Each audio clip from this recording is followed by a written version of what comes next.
Would you like to learn how to interpret the Nine of Cups when it shows up in a reading? Stay tuned for 3 real-world examples. Hi everybody, I'm Sue Ellen Clayton. Welcome to my channel where we're learning how to read tarot one card at a time. In this video, we're diving deep into the Nine of Cups.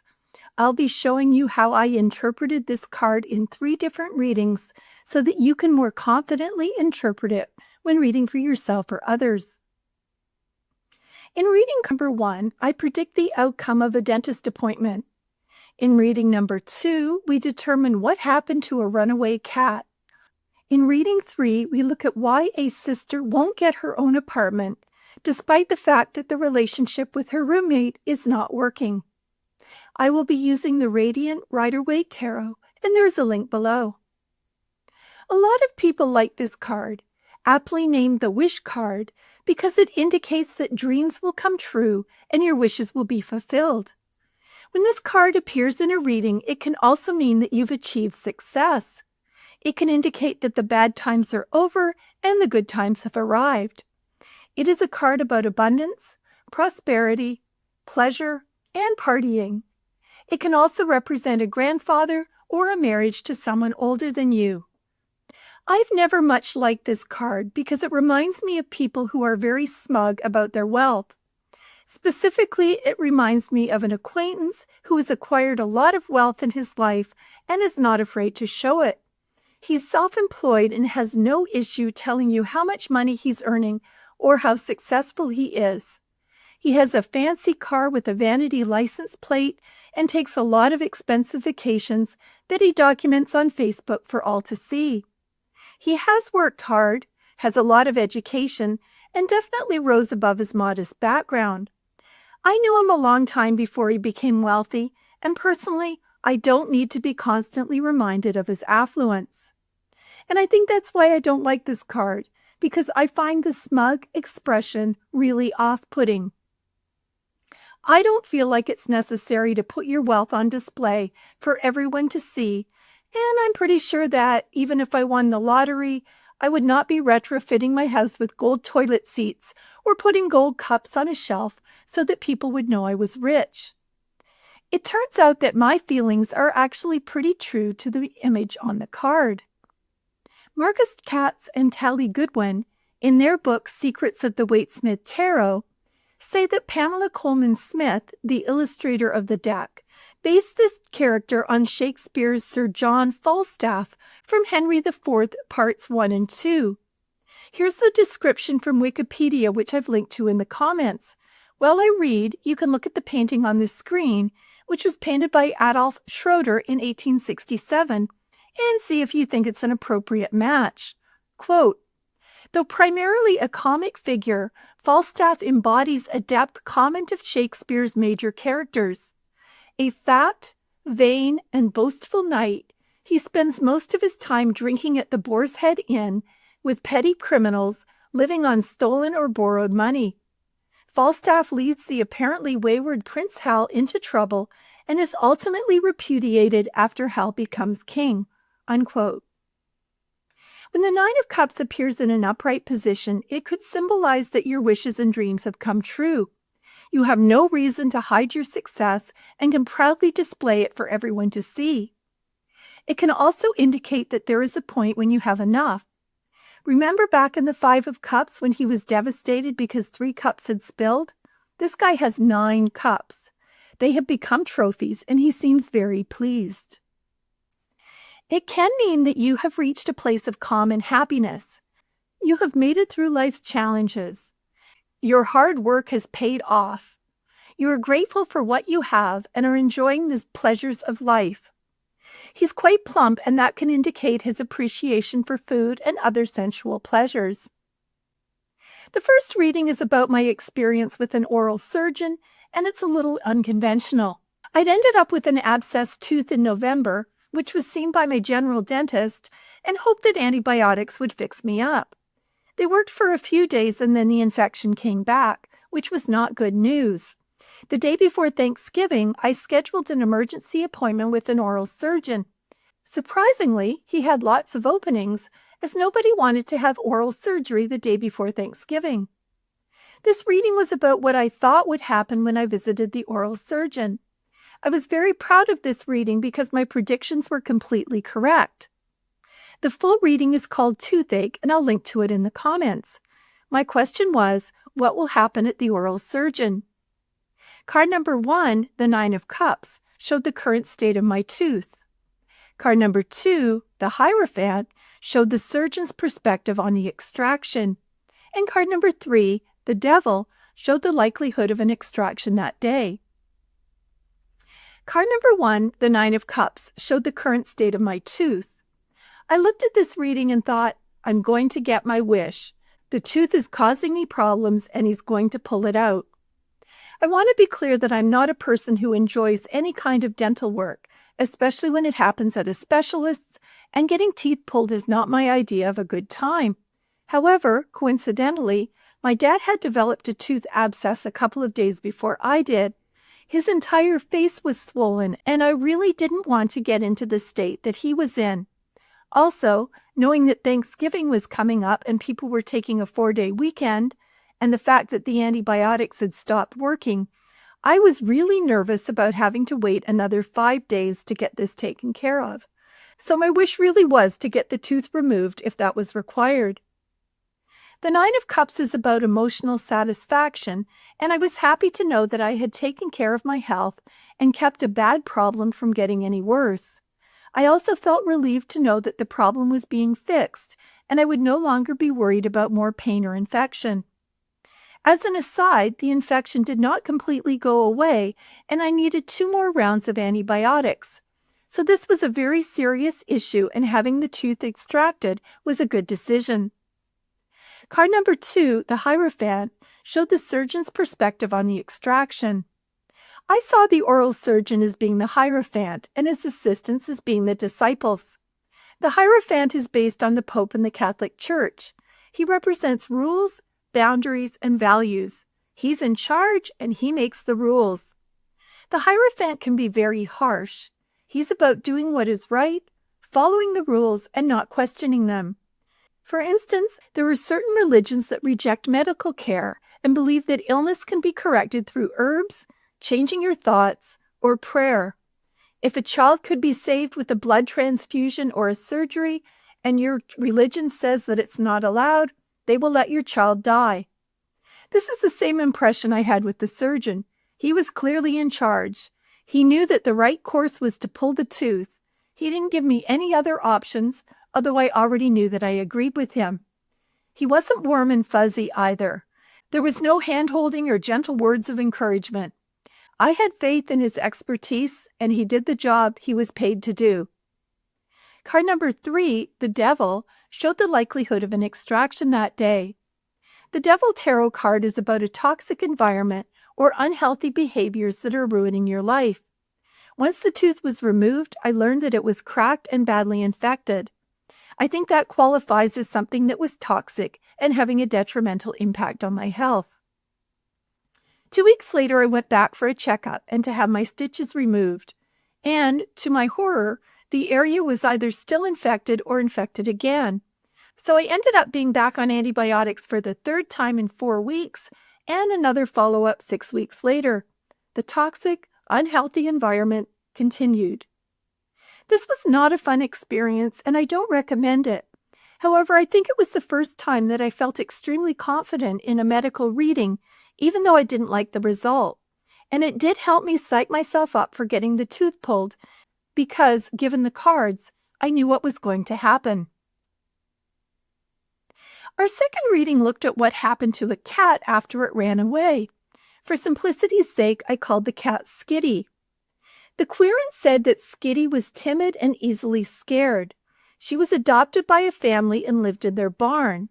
Somehow Skitty was able to escape and they were unable to find her. So the question was, what happened to Skitty? I've linked to the full reading in the comments. The querent used a past, present, future spread and drew the following cards. In the past position, she drew the 2 of Cups. In the present position, she drew the Ace of Swords. And in the future position, she drew the 9 of Cups. I believe that the 2 of Cups in the past position shows Skitty being adopted. The lion's head between the couple represents Skitty, as both lions and domesticated cats are members of the feline family. So we have Skitty watching as she's transferred between two people who look very nice at first glance. If we read the positions of the people from left to right to represent time, I see the woman is giving Skitty to the man. However, there are a couple of things that concern me. First of all, they are on a stage. Stage cards always make me think of a performance. It makes me wonder if the man is sincere or he was just putting on a show and telling the woman what she wanted to hear, which was that Skitty would be well cared for. I believe that the man has a romantic interest in the woman. He's wearing a tunic covered in black and red flowers. The black flowers represent stability and red flowers represent passion. He's wearing a red belt that shows passion. He has a wreath made of red roses on his head, which represents love and passion. The couple have two large cups between them. Cups can represent a womb, as opposed to wands, which represent a phallic symbol. So the fact that he is gently touching her cup can be interpreted as a sexual gesture. I feel like agreeing to adopt Skitty had more to do with his desire to get the woman's attention than it did for his desire to have a cat. This is confirmed by the querent's comments that Skitty ended up living in his barn rather than becoming a family pet and living in the house. In the present position, she drew the Ace of Swords. Sometimes we need to read the cards literally. First and foremost, the sword is a weapon that can be used to cut. So I think that, in the present position, Skitty was able to get free from the barn by using her sharp claws. The Ace of Swords is an outdoor card, and it looks like it's twilight and very cold outside. So I'm thinking that Skitty escaped at night or in the early morning hours. Aces are about new beginnings, and Skitty's escape would certainly qualify. Swords are about thoughts and communication, and I'm not sure how much thinking we can attribute to a cat, although I know they can be very smart. The Ace of Swords can represent new ideas, and for some reason, Skitty had the idea or opportunity to escape and was able to do so. Another meaning of the Ace of Swords is that it's time to cut something out of your life. Skitty's escape meant that she is leaving behind her barn home, her new owners, and perhaps some of her kitty friends. The blue and purple mountains at the bottom of the card appear to be bleak and very far away.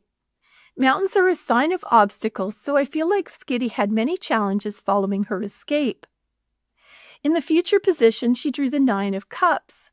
The Nine of Cups is known as the wish card, so I feel like Skitty eventually found a happy place to live where all her wishes came true. Certainly she has a rich owner. According to Pam Richards, in her book Understanding Tarot, his black and white robe is the traditional clothing of a merchant. The black belt shows his potential, and it is a way to show that all his mental desires have come to fruition. His clothing is for relaxation and not laboring. The background is yellow, which symbolizes joy and happiness. Clearly, this is a man who made it financially. He would provide an excellent home for Skitty, where she would have the best cat food that money could buy, probably served in a gold cup, and perhaps by her own servant. His legs are spread in a relaxed position. His feet, which are facing different directions, show that he has not made any decisions about his future and for now is enjoying what he has gained. This means that he has a lot of time on his hands. He doesn't need to toil away making money because he already has everything that he wants. Cups are about emotions, so his focus is on love and relationships. I hope that he has time to play with Skitty and is really enjoying having her around. I also had a more negative thought that I wanted to share. I wondered if the merchant hoards cats and each cup represented a cat in his collection. Cats like being up high, and the trophies are up high too. So perhaps he adopted Skitty solely because he wanted another trophy cat to add to his kitty zoo. Hopefully it just means that Skitty would have a lot of friends. The truth is that even if this was a hoarding situation, I still think that Skitty would be well cared for. She is very timid, so she would probably be fine if she was well fed and allowed to hang out without getting a lot of human contact. At least she's indoors and not living in a cold, drafty barn where she needs to kill mice for her next meal. Either way, I think that Skitty ended up living in an excellent situation, and she is very happy. In our final reading, we'll talk about the reverse Nine of Cups. But first, if you're getting benefit from this video, I hope that you'll take a moment to subscribe. It's free for you, and you'll get notified when I post videos so that you won't miss anything. It will also help me to grow this channel. When the Nine of Cups appears in a reverse position, it can signify that you are shallow, greedy, or arrogant. It can mean that you are unfulfilled by your current life, or that you're not as successful as you lead people to believe, or that affluence is not making you happy. It can mean that you are focusing too much on material pleasures, or that you are overindulging in food, drink, or other addictions. Finally, the reverse Nine of Cups can mean that you are an underachiever or somebody who enjoys the simple pleasures of life. I did this reading for an older sister who had her younger sister move in with her. For simplicity's sake, I will call the older sister Grace and the younger sister Gina. They have no other siblings. Their father died of cancer a few years ago, and their mother lives in a senior apartment about 90 minutes away. Grace is 39 years old and has always been the quiet, serious, responsible sister. She has never been married or in a serious relationship, owns a modest 3-bedroom house, and is an office manager in a busy medical practice. She enjoys her job, but, as she says, is peopled out after a long day at work and has always enjoyed spending quiet evenings at home to regroup. Gina is 35 years old and is the complete opposite of Grace. She has been in several long-term relationships and never really gotten her act together, romantically or financially. After her last relationship fell through a year ago, when her boyfriend cheated on her, Grace invited Gina to move in, short-term, while she figured out her next step and saved some money for her own place. Gina has given no indication that she's planning to move out and, logistically, isn't making enough money to afford a place of her own. Gina currently works at a barista in a local coffee shop. She starts work at 6 a.m. and is home by 3 p.m., almost 4 hours before Grace gets home. Grace has asked Gina to make dinner, which she has not, and Grace resents cooking for them both after a long day. Grace's other issues are that Gina is incredibly messy and doesn't contribute to the household chores or expenses. Grace misses her quiet evenings and is resentful about the added expenses, as well as feeling like her sister's servant.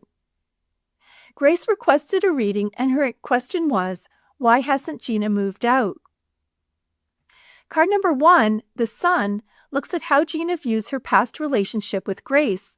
Card number 2, the Nine of Cups reversed, looks at how Gina views her current relationship with Grace. And card number 3, Judgment reversed, looks at how Gina is planning for her future. Card number 1, the Sun, looked at how Gina viewed her past relationship with Grace. The Sun is the happiest card in the deck, and Gina has many positive memories of her early years and views her childhood relationship with Grace as filled with innocence, happiness, and joy. I do believe that the girls also went through a difficult time and then regained their happiness. I base the fact that the girls have been through a lot together on the red feather in Gina's hair. This feather has been through quite a journey. We first saw it in the Fool. Next it appeared in the Death card, where it was wilting to show a lack of vitality. Now it's back in the Sun card. The Sun card also represents being the center of attention. I believe that Gina viewed Grace, as the oldest, as getting more attention than she did. Overall, Gina views her past relationship with her sister as very positive, despite a few rough spots. Card number 2, the Nine of Cups reversed, looked at how Gina views her current relationship with Grace. The reverse Nine of Cups tells me that Gina is deeply unsatisfied with her relationship with her older sister. Her wishes for a happy and harmonious living arrangement have never materialized. Cups are about love and emotions, and Gina doesn't feel a strong emotional connection.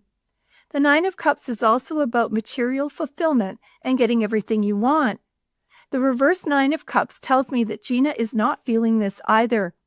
Perhaps she resents staying in a less than comfortable guest bedroom or not having the freedom to relax after work without her sister expecting her to make dinner or clean up after herself.